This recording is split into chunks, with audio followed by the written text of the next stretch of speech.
turabashuhuje mu izina ry'umwami wacu Yesu Kristo. Amahoro y'Imana abe kuri mwe mwese, inshuti y'abavandimwe abakunda kudukurikirana ku murongo wacu wa Mass for Ministry TV.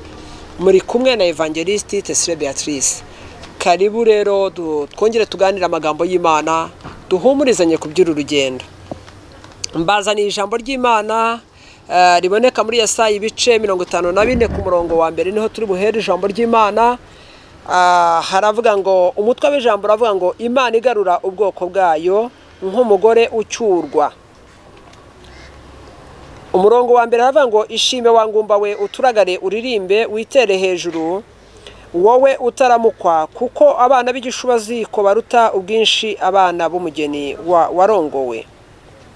Reka dusenge Imana. Turagushimiye Uwiteka mwami Imana yacu, Imana igira neza, Imana y'imbaraga, Imana y'ubutware, Imana y'icyubahiro, data wa twese. Iyaremye ijuru nta nkingi kadendeza inyanja n'amasoko. Turagushimiye igitondo cyiza ko turi bazima. Habwa icyubahiro mukunzi wacu mwiza, bana natwe muri iri jambo. Mpagaze imbere y'ubwoko bwawe kugira ngo tuganire ijambo ry'Imana. Ndasenze kugira ngo Mwuka Wera tujye imbere, ari we utubera umuyobozi muri iri jambo. Uwumvira ijambo wese ahumurizwe naryo kandi agirwe neza n'imbabazi zawe. Urakoze, nsenze nizeye mu izina rya Yesu Kristo w'i Nazareti, umwana w'Imana. Amen. Turanezerewe rero igitondo cyiza cy'umugisha, igitondo cy'imbaraga, igitondo twibuka imbaraga z'Imana ku buzima bw'abiringira Imana, n'igitondo dufite amashimwe ku mirimo itangaje Imana igenda idukorera mu murimo wayo. Uyu munsi tuganiriye ijambo ry'Imana rivuga ngo Imana igarura ubwoko bwayo, Imana igarura ubwoko bwayo nk'umugore ucyurwa. Ni ukuvuga ngo hari ahantu tuba twarahabiye, hari ahantu tuba twaraguye, hari ahantu tuba twaravuye ku Mana, hari ahantu tuba twarataye amasezerano, hari ahantu tuba twarasize ibyasezeranijwe, hari intege nkeya imitima y'ubwoko bw'Imana iba yaragize. Ariko uyu munsi ni umunsi Imana yongeye kukugarukaho kugira ngo ikugirire neza kubw'imbabazi zayo n'urukundo rwayo, igihe uzaba uteze amatwi yumvira ijambo ry'Imana. Mbonye imbabazi z'Imana rero kuri iri jambo, mbonye uburyo Imana igarura abantu bayo nk'umugore wahukanye agasiga urugo rwe, agata umugabo we, agatabana afite intimba n'imibabaro mu mutima we, bigatuma yomongana akareka isezerano rye akagenda agasubira iwabo. Bibiliya iravuze ngo iyo asubiye iwabo yitwa igishubaziko. Igishubaziko si umugore w'isezerano, igishubaziko ni umuntu wananiwe gushaka agasubira iwabo, akongera gusubira ku iziko rya nyina na se, ataye agaciro ko kuba yarashatse cyangwa se yaragize urugo. Ubwo rero Imana igarura ubwoko bwayo nk'umugore ucyurwa byarumvikanaga yabicaga mu migani, ariko bwari ubwoko bwa Isirayeli igihe bwari bumaze kujya mu bunyage mu bihugu by'amahanga, butataniye mu bindi bihugu. Urumva kuva muri Yerusalemu bakava i Buyuda bagatatana bakajya mu bihugu by'ubunyage. Birumvikana ko ibagezeyo bahuye n'ibibarushya, bata amasezerano y'Imana. Bibiliya iravuga ko Efurayimu wari umunyamasezerano ku Mana yageze ku mipaka akavunja, akapima ingero zituzuye, akamera imvi z'urutarutaru. Urumva ko hari ahantu yavuye akagwa. Imana hamusanze rero iri jambo ryari rimanutse mu gihe cy'imyaka 400 bari mu bunyage, Imana ibahumuriza kugira ngo bongere bagarukire Imana. Data aduhana umugisha kubw'aya magambo. Rero Imana irareba isanga imitima yabo yarababaye, isanga babuze ibyiringiro, isanga ntibafite uko baririmba, isanga inanga zaramanitswe, isanga ijambo ry'Imana ntibaribona nk'uko bikwiriye, isanga insengero zaho ntizifunze wenda nk'uko turi muri iki gihe cya none. Koko Bibiliya imbwira ko neza umwami Nebukadinezari Babuloni yahagaritse igishushanyo, agategeka ko basenga bakacyubararira, ariko bakareka gusenga Imana ya Israheli. Ibyo rero babyemeye, urumva ko bavuye mu ruhande rw'Imana bakagenda bakajya mu ruhande rw'izindi mbaraga zitari zo kwizera Imana ya Israheli. Ari nacyo cyatumye Imana umutima wayo ugira impuhwe, ukagira urukundo. Imana irareba isanga imitima yabo yahabiye kure, Imana irareba isanga bataye ibyiringirwa. Nibwo yatumaga Yesaya umuhanuzi w'Imana ngo agende ahanure ko Imana igiye kubagarura nk'umugore ucyurwa, nk'ubwoko bwahabye bwagiye kure. Ariko Imana ibigereranya n'umugore w'isezerano mu gihe hataye umugabo wagarutse wabo kuba igishubaziko. Izina rya Yesu rishimwe. Nshimiye ko Imana yavuze ngo nibongere bishime nubwo bameze nk'ingumba zitigeze zibyara, murabizi ko iyo umugore yashatse akabura umwana ntabyare ntaheke bimubana ibibazo, ari umuryango washatsemo ntumwishimira, ari umutima w'umugabo we ugira ikibazo, kuko ibyishimo by'urugo ni ukubyara kandi umugisha uturuka ku Mana ni ukubona abana. Rero iyo uwo mugore yashatse akagera mu rugo ntabashe kubyara, Imana yamugereranyije n'ubwoko bwa Isirayeli igihe bwari butakibona ibyangombwa byuzuye ku mubyeyi cyangwa se ku mugore washatse umugabo we. Rero Imana ivuga ko icyo gihe imitima y'ubwoko bwa Isirayeli yari imeze nk'ingumba, nk'umugore utarigeze ubyara mu gihe yashatse umugabo we. Bibiliya rero iravuga ngo nibitere hejuru uwo munsi ijwi ry'Imana ribagezeho mu kanwa ka Yesaya umuhanuzi, nibitere hejuru, bongere bishime, bongere banezerwe, bongere bumve ko Imana ibagarutseho, bongere bumve ibyiringiro ko Imana ari umutabazi, bumve ko bataheranwa n'ibyago n'amakuba. Hari isezerano ryo kubakura mu gihugu cy'ubunyage bakongera bakagaruka mu gihugu cy'Imana muri Yerusalemu ndetse n'i Buyuda. Ibyo byaragaragaye, basubiyeyo rero ntago bagumye iyo ngiyo, barongeye baragaruka, Imana irabagarura. Ndagira ngo mbabwire ngo uyu munsi hari ibyishimo ku mutima w'abumva ijambo ry'Imana. Naho waba waragowe kajana, naho waba warahabiye kure, naho warahuye n'ibibazo n'ingorane n'akaga n'amakuba byinshi, ndagira ngo nkubwire ngo uyu munsi hari imbaraga z'Imana zakugarura, hari ubuntu bw'Imana bwakugarukaho, hari urukundo rw'Imana, haracyari igihe cyo kwihana, haracyari igihe cyo kubabarirwa, haracyari igihe cyo gutabarwa, haracyari igihe cy'uko Imana yakugarukaho, agahinda kagashira, nawe ugaturagara ugaseka ugatwenga, Imana ikagusubiza ibyishimo by'umutima wawe. Mvuga gutya rero ndahumuriza abantu bose baguwe nabi, hari imiryango yagize ibyago, hari abantu babuze ababo, hari ibihugu biri mu marira byapfushije abaperezida babyo. Ni ukuri ngira ngo mvuga gutya nk'igihugu cy'u Burundi cyahuye n'akaga, ngira ngo abantu bamaze gupfusha perezida baravuze bati tuzongera kubona wenda umuntu duhagarana nawe waziba icyuho wakoraga nk'uko nyakubahwa perezida wacu yakoraga. Mu gihugu cya Tanzania aho duhana imbibe, murabizi ko turi mu cyunamo cya Dr. Pombe John Magufuli muheshimiwa, nawe witabye Imana. Imitima y'abantu benshi irababaye, ifite ibibazo, natwe mu bihugu bya East Africa twifatikanyije nabo mu baro, ariko uyu munsi ntago Imana yifuza kwa kugahinda k'ibyo duhura nabyo kaduherana. Mvuga gutya rero ndahumuriza isi yose, ndahumuriza abafite ibibazo, ndahumuriza bahuye n'ingorane, ndahumuriza bahuye no gupfusha, ndahumuriza bahuye n'ibibazo bitandukanye, yuko Imana yongeye kutubwira muri iri jambo ngo twishime duturagare turirimbe. Ni gute rero umuntu yakwishima agaturagara akaririmba? Birumvikana ko bitashoboka mu gihe umutima usobetse amaganya, ntushobora gusobanura amagambo neza. Kandi Bibiliya ikanavuga ngo umutima ubuze amahoro ujugunya amahoro yawe. Rero ariko ijambo ry'Imana n'umwuka wera biradufasha kongera kurarikira ubwoko bw'Imana, kububwira yuko hari imbabazi z'Imana ku mitima ibabaye, hari imbabazi z'Imana ku mitima yabaye akahebwe, hari imbabazi z'Imana ku batawe, hari isezerano ryo kongera kugarurwa n'imbabazi z'Imana bakongera bagahinduka ubwoko bw'Imana. Izina rya Yesu rishimwe. Umurongo wa 2 aravuga ngo agura ikibanza cy'ihema ryawe, rega inyegamo zawe zo mu nzu yawe zigireyo, ntugarukire hafi, wungure imigozi yawe ibe miremire, ushimanyire impambo zawe. Agura ikibanza cy'ihema ryawe, ni umutima wawe Imana ivugana nawo. Agura ikibanza cy'ihema ryawe, rega kwizera, wumve ko nyuma y'ibibazo hari ukuboko kw'Imana kwagutabara. Nyuma y'amarira hari Imana yakwambika umwambaro w'ibyishimo mu cyimbo cy'umwambaro w'umubabaro wawe. Rega kwizera, wumve ko ibyo bitazaguherana, rega kwizera wumve ko ibyo bitazakugumana, rega kwizera wumve ko aho imbaraga z'abana b'abantu zinaniriwe ariho Imana zihera yiheshereza icyubahiro. Rero ngo rega inyegamo zo mu nzu yawe zigireyo, shimanyira impambo zawe zikomere, wungura imigozi yawe ibe miremire, ntugarukire hafi, wumva ko nyuma y'ibibazo hari ibisubizo, nyuma y'umubabaro hari umunezero, nyuma y'amarira hari ugusubizwamo imbaraga, ugaseka ukongera ukubakika, kuko Imana yavuze ko izakubaka ukongera ukubakika.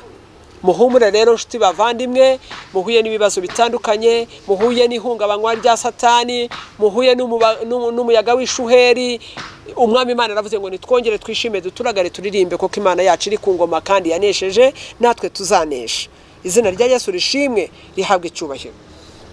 Ku murongo wa 11 Bibiliya iravuze ngo yewe urengana ugahungabanywa n'inkubi y'umuyaga we, ntuhumurizwe, amabuye yawe nzayateraho amabara meza, n'imfatiro zawe nzazishingisha safiro, iminara yawe nzayubakisha amabuye abengerana, kandi urugabano rwawe nzarushingisha amabuye anezeza.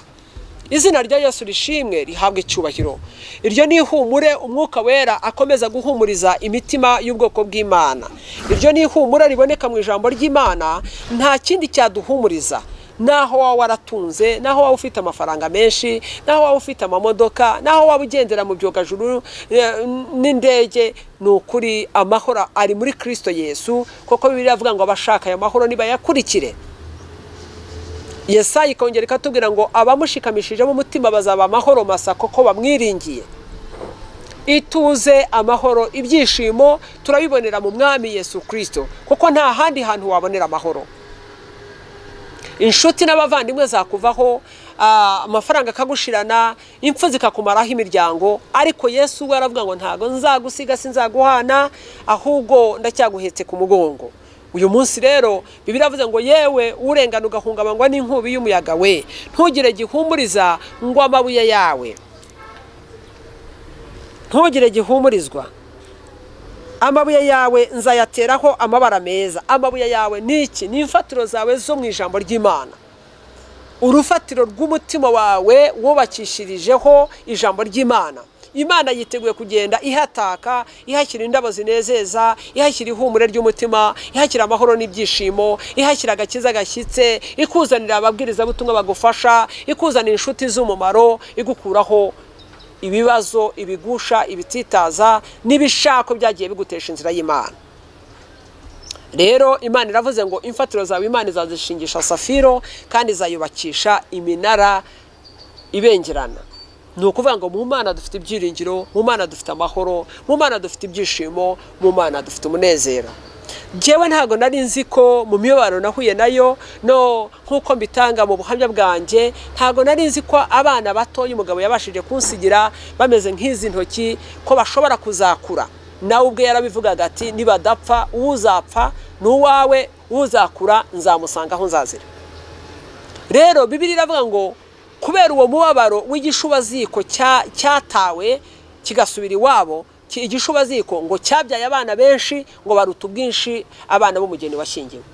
Mu mubabaro w'abadamu bamaze gutabwa n'abagabo babo, mu mubabaro wo gupfusha bamaze kwitwa abapfakazi, mu mubabaro wo gutotezwa mu murimo w'Imana badafite gihumuriza, ntaho bafata amaboko, ntaho baremesha ku mitima, ni ukuri abantu bajya bahura n'ibibazo byinshi. Ariko ndagira ngo babwire ngo mu Mana ntago dukwiriye kwiheba, mu Mana ntago dukwiriye gucika intege, naho imiryango yadusiga. Hari Imana ibasha kuturerera, hari Imana itwigishiriza abana, hari Imana iduhereza amahoro y'umutima. Abo bana rero babashije gukura, bamwe barashaka. Uyu munsi ndi imbere kuri kamera mbabwira ko nubwo bashatse ari batoya, umwana w'imfura afite abana babiri, uwa kabiri umukurikira afite babiri, uwa gatatu afite batatu, ubu nkaba ndi hano ndi umukozi w'Imana ufite abuzukuru barindwi. Imirimo y'Imana n'ibitangaza dukorera.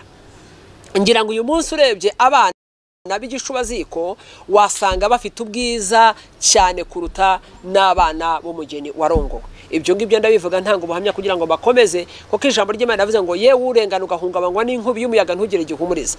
Ariko muraza kubona umurongo aho Imana itubwira ngo kubw'urubyaro rw'icyo gishubaziko cyemereye Imana kigakorera Imana, ngo abo bana bazongera gutuza abantu mu matongo ahasibanganye, cyangwa se ahatari ibyiringiro, cyangwa hatari kugendererwa n'abantu.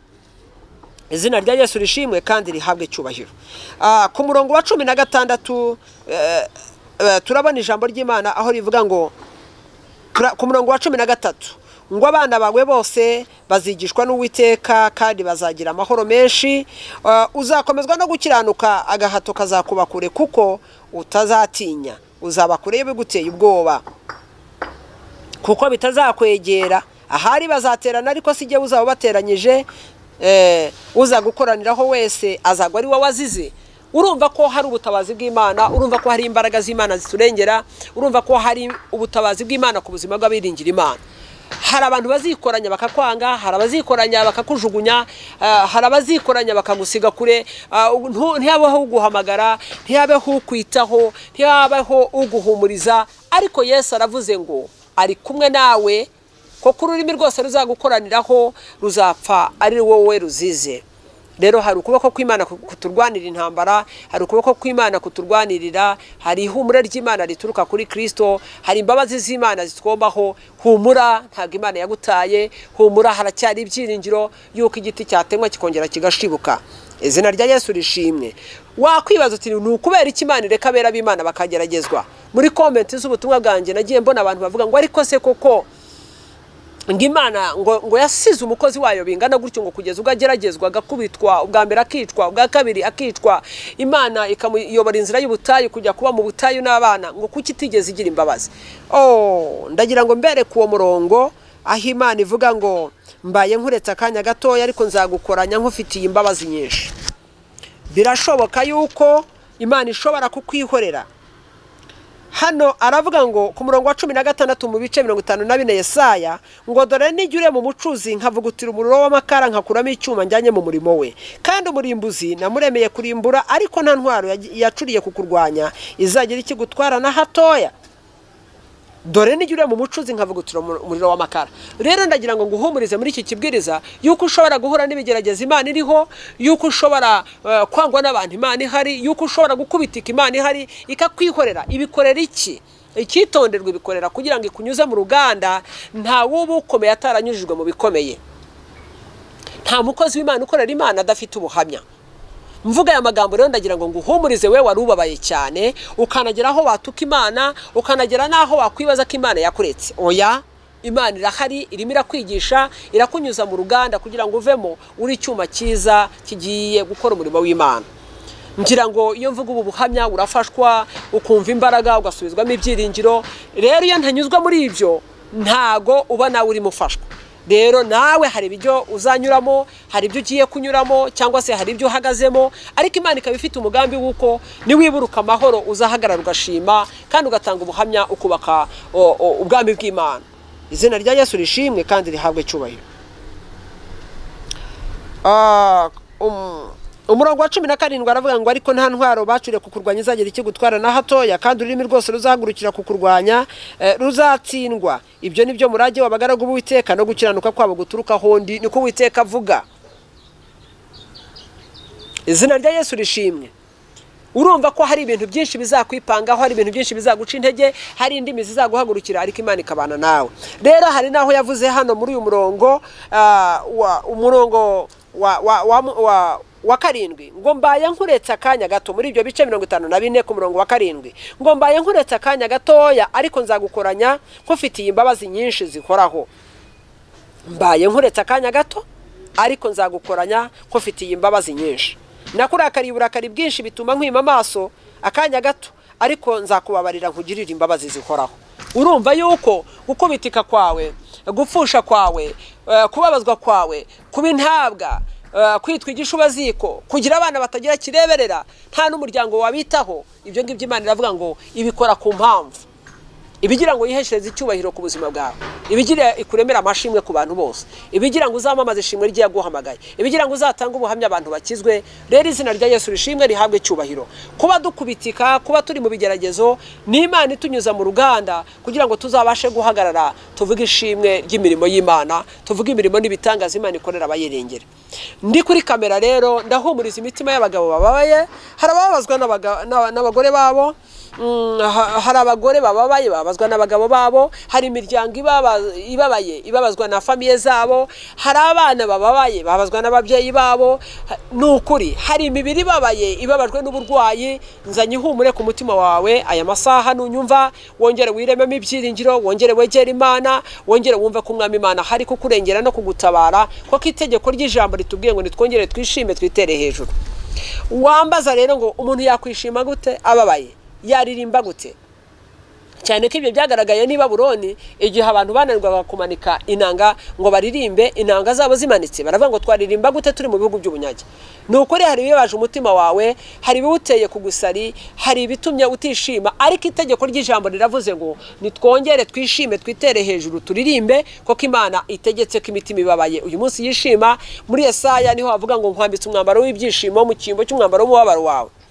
Bityo rero dufite Imana iturengera kurusha abanyegiputa. Humura indwara urwaye si yo kukwica, humura ibibazo urimo si byo kuguhitana. Umwami Imana arahari kudutabara. Reka dusenga Imana kubwira ijambo. Mwami Imana urakoze, uhabwe icyubahiro kubwira ijambo. Mpumurije imitima yawe, mpumurije imitima y'ubwoko bwawe. Ndakwinginze ngo ufashe buri muntu wese warubabaye, waruri mu gahinda, bagize ibyago, intabwa zatawe, abana batagira kirera, imfubyi zidafite kirengera, abo bose nibumvira ijambo bahumurizwe n'ijambo ryawe Mwami. Utegetse ko twishima tugaturagara tukaririmba, twarangiza tukarega inyegamo zo mu nzu zacu, tugashimanyira imambo, tukarega iminyururu, imigozi yacu ikigirayo ntigarukire hafi, ko kuri Imana idutabara kurusha abanyegiputa. Ngwino ubane natwe rero, ufashe buri muntu wese wumvishije ijambo, uremesha umutima wubabaye, kandi nyaguhora ku ngoma, wongere ukomeza amavi yatentebutse, ukomeza amaboko yacitse intege, imitima yabuze kwigira wongere yukomeze. Mwami umanuke nk'ihumure muri iri jambo, ufashe ubwoko bwawe duhagaze imbere ubashije kumva aya magambo. Urakoze mu izina rya Yesu Kristo w'i Nazareti, umwana w'Imana. Amen. Waduhamagara ku murongo wacu wa Mass Follow Ministry TV, kandi hari na nimero ya telefone 0782504077. Imana iduhana umugisha. Ni Tesire Beatrice ubakunda. Imana ibampera umugisha cyane. Amen.